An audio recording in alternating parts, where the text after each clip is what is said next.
Presenting the classics of Sam P. Chaladurai. Sam P. Chaladurai அவர்களின் போதனை களஞ்சியத்திலிருந்து. தசமபாகம் கொடுக்கிறது இந்த மதகுகளை திறக்கிற ஒரு சாவி போல இருக்குது. அது சொல்றாரு, இதை கொடு, வானத்தின் மதகுகளை திறந்து இடங்கொள்ளாமற் போக மட்டும் நான் ஆசீர்வதிப்பேன மாட்டேன் என்று என்னை இதனாலே சோதித்து பார் என்று சொல்லுகிறார்.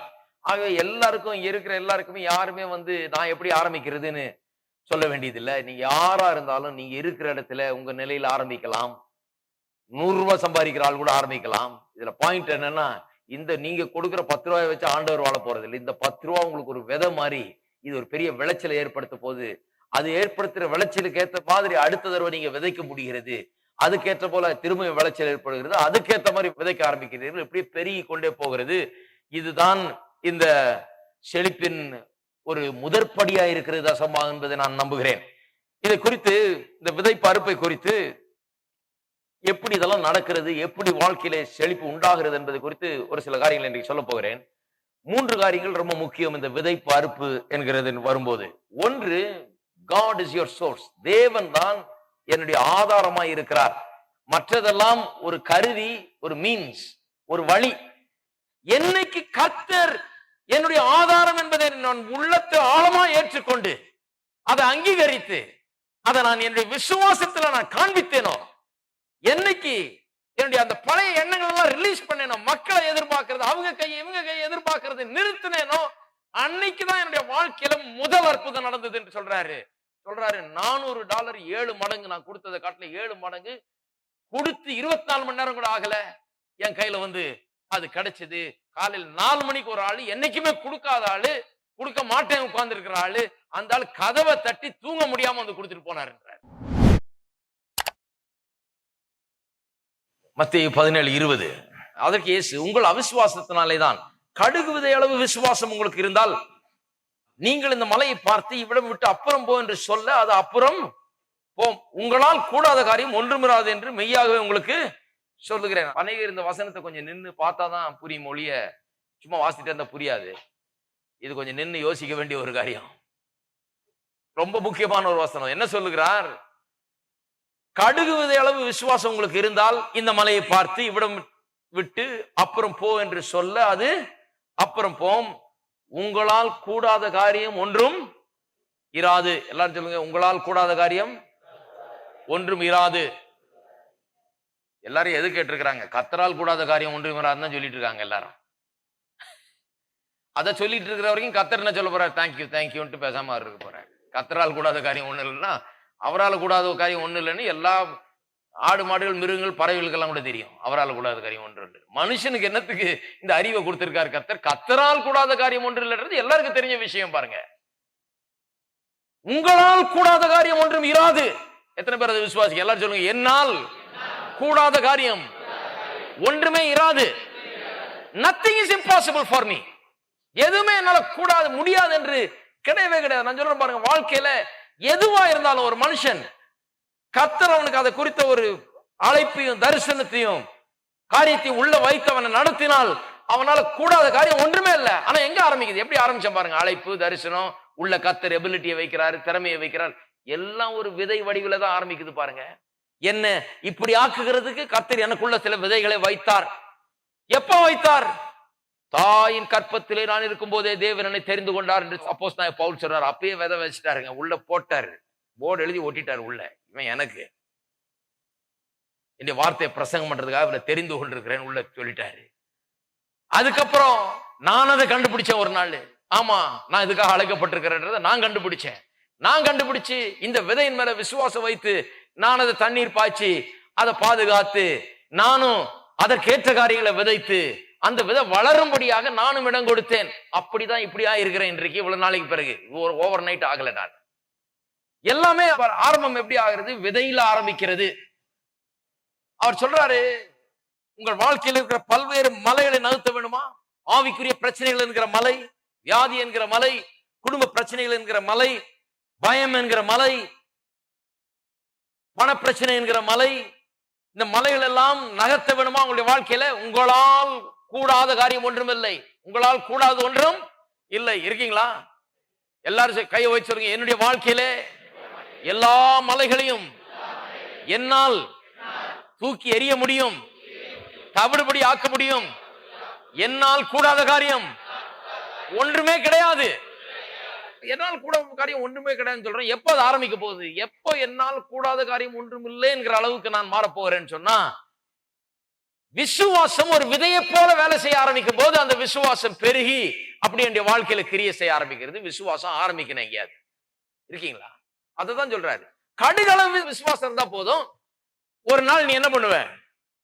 மலையை பார்த்து பேருந்து சமுத்திரத்துல போன்னு சொன்னா கூட அது போயிடும். அந்த அளவுக்கு இந்த கடுகளவு இருக்கிற விசுவாசம் தான் அப்படி பெருசா வளர்ந்து படர ஆரம்பித்து விடுகிறது. இருக்கீங்களா? நீங்க நினைக்கலாம் விழுண்டு தானங்க, நான் சின்ன விசுவாசிங்க, இப்பதாங்க வந்திருக்கிறேன், எனக்கு ரொம்ப விசுவாசம் இல்லை. ரொம்ப சந்தோஷம். இதுல ஆரம்பிங்க. முதல்ல இதுல ஆரம்பிச்சா இந்த கடுகளவு விசுவாசத்துல ஆரம்பிச்சு இந்த விதையை பாதுகாத்து இதுக்கு தண்ணீர் பாய்ச்சி இதற்கேற்ற வசனங்களை விதைத்து உள்ளத்துல விதைத்து நாம் வளரும் போது, உங்களால் கூடாத காரியம் ஒன்றுமில்லை, மலையை பார்த்து நீ பெயர்ந்து சமுத்திரத்தில் போ என்று சொன்னால் ஓடி போகிற அளவுக்கு அப்பேற்பட்ட விசுவாசம் உண்டாகிறது. எங்க ஆரம்பிக்குது? கடுகளவு விதையில இருந்து ஆரம்பிக்கிறது. மலையை பெயர்க்கக்கூடிய விசுவாசம், என்னால் கூடாத காரியம் ஒன்றுமில்லை என்று சொல்லுகிற அப்படிப்பட்ட ஒரு வாழ்க்கை எங்கிருந்து ஆரம்பிக்கிறது? சின்ன கடுகளவு விதையிலிருந்து ஆரம்பிக்கிறது. கடுகளவு விதையிலிருந்து ஆரம்பிச்சு வளர்ந்து வளர்ந்து வளர்ந்து வளர்ந்து அது வளர வளர வளர பிரச்சனைகளை மேற்கொள்ளுகிற ஒரு பெரிய பலனும் சக்தியும் உள்ளத்திலே உண்டாகிறது. அப்படிதான் காரியங்கள் கிரியை செய்கிறது. பாருங்க, எல்லாமே விதையில தான் ஆரம்பிக்கிறது. அப்ப பண விஷயத்திலையும் பொருளாதாரத்திலையும் ஒரு விதையிலே தான் ஆரம்பிக்கிறது என்பதை நாம் நிச்சயமாய் புரிந்து கொள்ள வேண்டும். இன்னொரு கதை ஒண்ணு சொல்றாரு ஓரல் ராபர்ட்ஸ். அவர்கிட்ட ஒரு பெரிய பணக்காரர் ஒருத்தர் அவருடைய நிர்வாகத்துல வேலை செய்து கொண்டிருந்தார். ஒரு வருஷத்துக்கு $1 பேருக்கு சம்பளம் வாங்கிட்டு, அதுக்கு ஏன் சம்பளம் $1 வாங்குறாருன்னா, அவரும் ஒரு ஊழியரை போற அங்க வேலை செய்யணும். சம்பளம் வாங்கினா பதில் சொல்லணும், கரெக்டா இருக்கணும். நான் சம்பளம் வாங்காத ஊழியன்னு சொல்ல முடியாது. அதனால $1 சம்பளம் வாங்கிட்டு, இது நிஜமாலவே $1 சம்பளம் இது வாங்கிட்டு ஊழியம் செஞ்சிருக்காரு. பெரிய பணக்காரர் பாருங்க. அவர் தன்னுடைய எல்லா காரியமும் ஸ்டாக் மார்க்கெட்ல இருக்குது. எல்லாம் ஏராளமான கோடிக்கணக்கான ரூபா அவருக்கு இருக்குது. ஓரல் ராபர்ட்ஸ் யூனிவர்சிட்டியில பார்த்தா இவர் பேர்ல பில்டிங் எல்லாம் இருக்குது. இவர் கொடுத்து கட்டின பில்டிங் எல்லாம் இருக்குது. அல்ல அங்க பெரிய ஸ்கை ஹை பில்டிங் எல்லாம் கட்டி கொடுத்துருக்காருங்க. அவ்வளவு பணம் இருக்குது. ஆனா இவருக்கு ஓரல் ராபர்ட்ஸ் ஊழியத்தின் மேல ஒரு பெரிய அலாதி விருப்பம், வாஞ்சை அவருடைய போர்டுல எல்லாம் இருந்தார் அவரு. ஆகவே ஒரு பாயிண்ட்ல என்ன பண்ணாரு, எனக்கு இன்னும் ஏராளமா பணம் இருக்குது, அது பாட்டுக்கு சம்பாரிச்சுக்கிட்டே இருக்குது ஸ்டாக் மார்க்கெட்ல, நான் பாட்டுக்கு உங்க கூட வந்து நல்ல ஒரு அட்மினிஸ்ட்ரேட்டர், நான் வந்து சில காரியங்கள் உங்களுக்கு பண்ணி தரேன்னு சொல்லிட்டு $1 சம்பளத்துக்கு வேலை செய்தாராம். ஒரு $1 சம்பளத்துக்கு வேலை செஞ்சுட்டு இருக்கிறப்ப சில வருஷங்கள் என்ன ஆயிடுச்சான், திடீர்னு ஸ்டாக் மார்க்கெட்ல ஒரு பெரிய ஒரு வீழ்ச்சி ஏற்பட்டு இவர் அவ்வளவு பெரிய பணக்காரர் இருந்த அத்தனை காசையும் இழந்து போனாராம். அவ்வளவு காசும் போச்சு. இருக்கிற அவ்வளவும் ஒண்ணு இல்லாம போச்சு. ஸ்டாக் எல்லாம் விலை இறங்கின உடனே இவருக்கு சொத்தெல்லாம் ஒண்ணுமே இல்லாம போச்சு. அவ்வளவுதான், முடிஞ்சு போச்சு. இவர் கண்ணீரும் கஷ்டமும் இருந்து கொண்டு அப்படி வாழ்ந்துட்டு இருக்கப்போ ஓரல் ராபர்ட்ஸ் ஒரு நாள் அப்படி வீட்டுக்கு போனாராம். பாருங்க, இதெல்லாம் கிட்டத்தட்ட ஒரே நேரத்தில் நடக்குது. ஓரல் ராபர்ட்ஸ் அவர் வீட்டுக்கு போய் இவருக்கு ஆறுதல் சொல்லலான்னு போனப்ப சொன்னாராம், என்ன இந்த மாதிரி ஆகி போச்சு, எல்லாம் போச்சு, இவ்வளவு சொத்து போச்சு, இத்தனை கோடி போச்சேன்னு பேசிட்டு இருந்தாங்களாம். பேசிட்டு இருந்தப்ப திடீர்னு ஓரல் ராபர்ட்ஸ்குள்ள ஒரு அப்பதான் இந்த சீட் ஃபெய்த்ன்ற காரியத்தை அபியாசப்படுத்த ஆரம்பிக்கிறார் பலவித சூழ்நிலைகள்ல. அப்ப அந்த லீ பிராக்ஸ்டனும் ஓரல் ராபர்ட்ஸும் 2 பேரும் பாக்கெட்ல ஒரு சின்ன நியூ டெஸ்ட்மெண்ட் வச்சிருப்பாங்களாம். எப்போ நீ அந்த நியூ டெஸ்ட்மெண்ட் ரொம்ப ரொம்ப ஃப்ரெண்ட்ஸ் 2 பேரும், நீ அந்த நியூ டெஸ்ட்மெண்ட் எடுப்பா, பிலிப்பியர் 4:19 வாசினாராம். அவர் எடுத்து வாசித்தாராம். My God shall supply all your needs according to his riches in glory by Christ Jesus. என் தேவன் உங்களுடைய தேவைகள் எல்லாம் கிறிஸ்து இயேசுக்குள் நிறைவாக்குவார்னு வாசித்தாராம். வாசித்தோன்னு சொன்னாராம், நல்லா பாரு, இதுல என் ஸ்டாக் மார்க்கெட்டு என்னுடைய தேவைகள் எல்லாம் நிறைவாக்கணும் போட்டிருக்காங்கன்னு பாருங்க. இல்ல, என் தேவன் தான் நிறைவாக்குவாருன்னு சொன்னாராம். ஸ்டாக் மார்க்கெட் இன்னைக்கு கீழே போய் உன்னுடைய சொத்துக்கள்லாம் ஒரு நயா பைசாக்கு உதவாத சொத்துக்கள்லாம் இன்றைக்கு மாறி இருக்கலாம். அது வந்து ஸ்டாக் மார்க்கெட்டு. ஆனால் நீ விசுவாசித்திருக்கிற தேவன், நீ எந்த தேவனுக்காக ஊழியம் செய்கிறாயோ அந்த தேவன் உன்னுடைய பரலோக பிதா. அவர் நஷ்டப்படுகிறவர் அல்ல. பரலோக ஸ்டாக் மார்க்கெட் கீழே போலப்பா அப்படின்னாராம். காட் இஸ் யுவர் சோர்ஸ், மறந்துடாத, அதைத்தான் நான் போதிச்சிட்டு இருக்கேன்.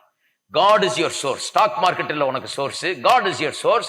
இப்போ இந்த பிரச்சனை ஏற்பட்டிருக்கிறது, காட் இஸ் யுவர் சோர்ஸ். கர்த்தர் தான் உன்னுடைய தேவையை சந்திக்கிறவர், கர்த்தர் தான் உன்னுடைய ஆசீர்வாதத்துக்கு ஆதாரமா இருக்கிறவர்ங்கிறத இப்ப கர்த்தர் உனக்கு நிரூபிப்பார் உன்னுடைய வாழ்க்கையில. நீ பயப்படாத அப்படின்னு சொல்லி அவருக்கு சொல்லிட்டு அவரோட ஜெபம் பண்ணிட்டு வந்தாராம் பாருங்க. வந்த பிறகு மெய்யாகவே அவர் பெரிய வாழ்க்கையில் ஒரு பெரிய மாற்றத்தை அடைந்தார். அதுக்கப்புறம் ஸ்டாக் மார்க்கெட்லாம் திருப்பியும் ரெக்கவர் ஆகி எல்லாம் மேல வந்து திருப்பியும் அதை விட இன்னும் நிறைய எல்லாம் சம்பாரிச்சு அவரு அப்புறம் தான் அந்த பில்டிங் எல்லாம் கட்டி எல்லாம் பெரிய வேலை எல்லாம் பண்ணியிருக்காரு. அவரு வியாபாரமும் பண்ணிக்கிட்டு இவரு கூட ஒளிஞ்சார் கடைசி வரைக்கும். அவரும் இன்னொரு டிமஸ் ஷக்கேரியன்ற ஒருவரும் தான் சேர்ந்து full gospel business men's fellowship international ஒரு பெரிய ஸ்தாபனத்தை பிசினஸ் ஆட்களுக்காக உண்டாக்குனாங்க. அது ஏன் உண்டாக்குனாங்கன்னா, அந்த பிசினஸ் செய்கிறவர்களுக்கு இப்படிப்பட்ட காரியங்களை குறித்து சொல்லி தருவதற்காக உண்டாக்குனாங்க.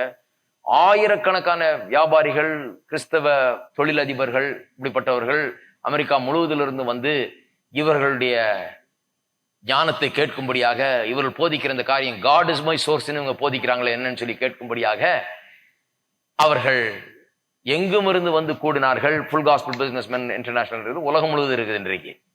அப்படிப்பட்ட ஒரு ஸ்தாபனத்துக்கு ஃபவுண்டரா இருந்து இவர் ஆசீர்வதிக்கப்பட்டு இவர் பெரிய பணக்காரர் இருந்தது மட்டுமல்ல, அநேகருக்கு உதவி செய்தார். அநேகருக்கு வாழ்க்கையிலிருந்து எழும்ப, இதெல்லாம் உன்னுடைய சோர்ஸ், அதெல்லாம் உன்னுடைய சோர்ஸ், கர்த்தரப்பார் என்று சொல்லி கர்த்தரத்துல வழிகாட்டுவதற்கு பெரிய ஒரு ஆசீர்வாதமாக அவருடைய வாழ்க்கை இருந்தது என்று சரித்திரம் கூறுகிறது.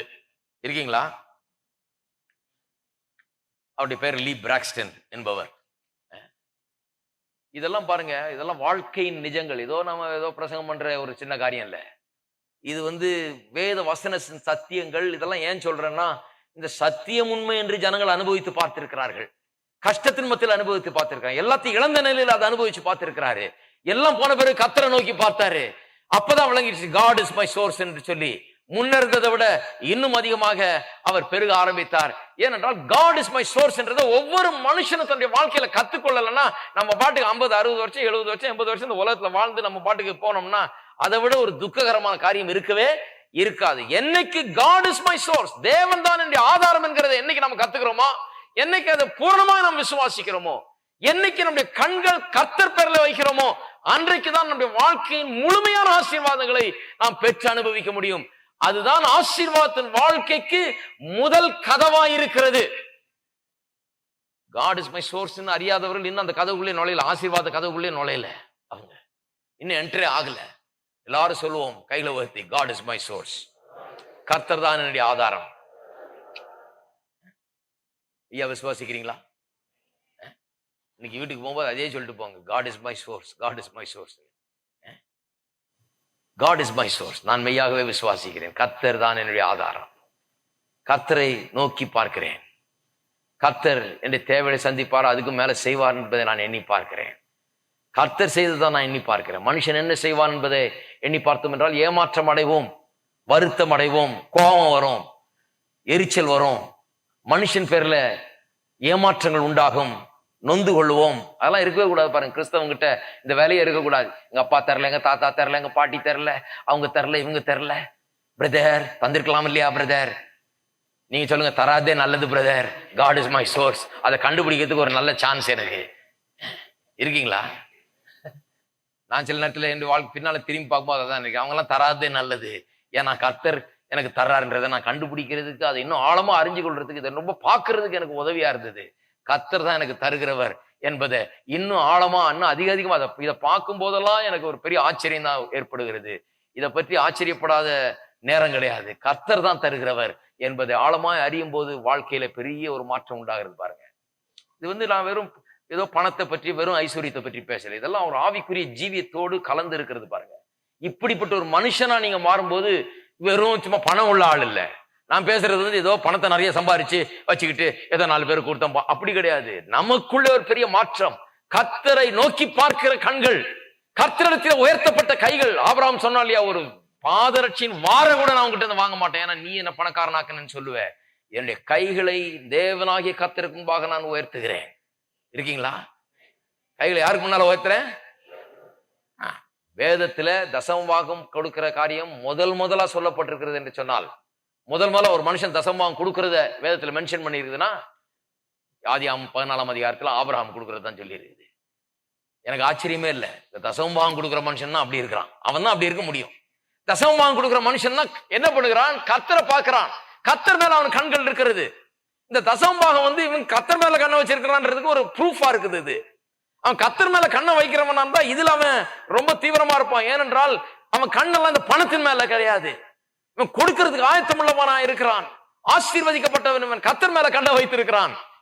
அவன் கர்த்தரை நோக்கி பார்த்திருக்கிறான்.